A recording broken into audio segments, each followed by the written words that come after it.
अरे बिंदु, आज घर में बहुत काम है। आज तुझे स्कूल जाने की जरूरत नहीं है। लेकिन दादी, आज तो स्कूल में मेरा टेस्ट है। अरे एक दिन स्कूल नहीं जाएगी तो ऐसी कौन सी तेरी कलेक्टर की पढ़ाई छूट जाएगी। वैसे भी मैं देख रही हूँ आजकल तो बड़ी ढीठ हो गई है।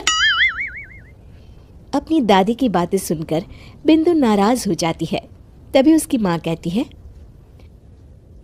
अरे बिंदु, इतनी छोटी बात पे मुंह फुलाने की क्या जरूरत है। दादी बिल्कुल सही कह रही हैं। लड़कियों को तो घर के काम काज सीखना चाहिए। अरे बहू, रमेश के लाड़ प्यार ने इसे बिगाड़ रखा है। कम से कम तू तो मेरी बात समझती है। अच्छा, मेरी पूजा का समय हो गया है, मैं पूजा करने जा रही हूँ। इतना कहकर रमेश की माँ वहां से चली जाती है। इस तरह बिंदु की दादी और माँ दोनों अक्सर उसे घर के कामों में ही उलझा कर रखते थे। कुछ दिनों के बाद राजू और बिंदु के 10वीं के रिजल्ट्स आते हैं। दोनों बच्चे दादी को अपना अपना रिपोर्ट कार्ड दिखाते हैं। शाबाश मेरे लाल, तू तो बड़े अच्छे नंबरों से पास हुआ है। तभी बिंदु कहती है, दादी मैं भी अच्छे नंबरों से पास हुई हूँ। रमेश की माँ बिंदु को अनदेखा करते हुए कहती है, हाँ हाँ ठीक है, अभी यहाँ खड़ी क्या कर रही है, सुन लिया मैंने। जाकर मेरे लिए चाय बना कर लिया। बिंदु उदास होकर चाय बनाने किचन में चली जाती है। तभी राजू कहता है, दादी मैं क्रिकेट के कोचिंग सेंटर में एडमिशन लेना चाहता हूँ। अरे वाह राजू बेटा, ये तो तूने बड़ी अच्छी बात कही। तू कल ही अपना एडमिशन करा ले, जितनी भी फीस होगी मैं दे दूंगी। अरे एक दिन मेरा पोता विराट कोहली बनेगा। इस तरह अक्सर रमेश की माँ अपनी पोती बिंदु के साथ दुर्व्यवहार करती थी।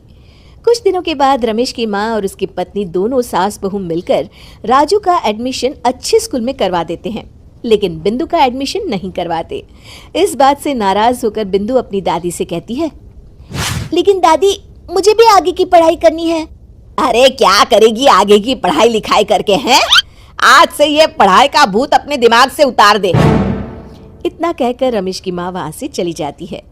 उस दिन के बाद से बिंदु की पढ़ाई हमेशा के लिए छूट जाती है और उसकी दादी उससे घर के सारे काम करवाना शुरू कर देती है। इस तरह उसका सारा दिन घर के कामों में ही बीत जाता था। कुछ दिन बीत जाते हैं और एक दिन रमेश छुट्टियों पर घर आता है। बिंदु को घर के काम करते हुए देख उससे कहता है, अरे बिंदु बेटा, तुम स्कूल नहीं गई?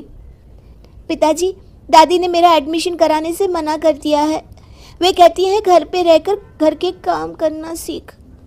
अपनी माँ का ये बर्ताव देख रमेश को बहुत गुस्सा आता है और वो अपनी माँ से कहता है, माँ ये तुमने क्या किया?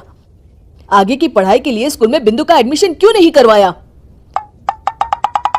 अरे बेटा, लड़की जात है, ज्यादा पढ़ लिख कर क्या करेगी?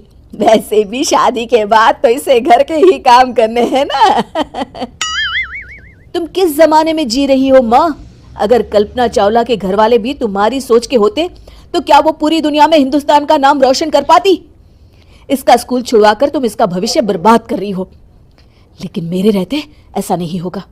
बिंदु बेटा, कल ही तुम्हारा एक अच्छे स्कूल में एडमिशन करा दूंगा। तुम जितना चाहे उतना पढ़ो। मेरे होते हुए तुम्हें किसी बात की चिंता करने की जरूरत नहीं है। अपने पिता से हौसला पाकर बिंदु खुश हो जाती है और कहती है, जी पापा, मैं खूब मन लगाकर पढ़ाई करूंगी और बड़ी होकर डॉक्टर बनूंगी।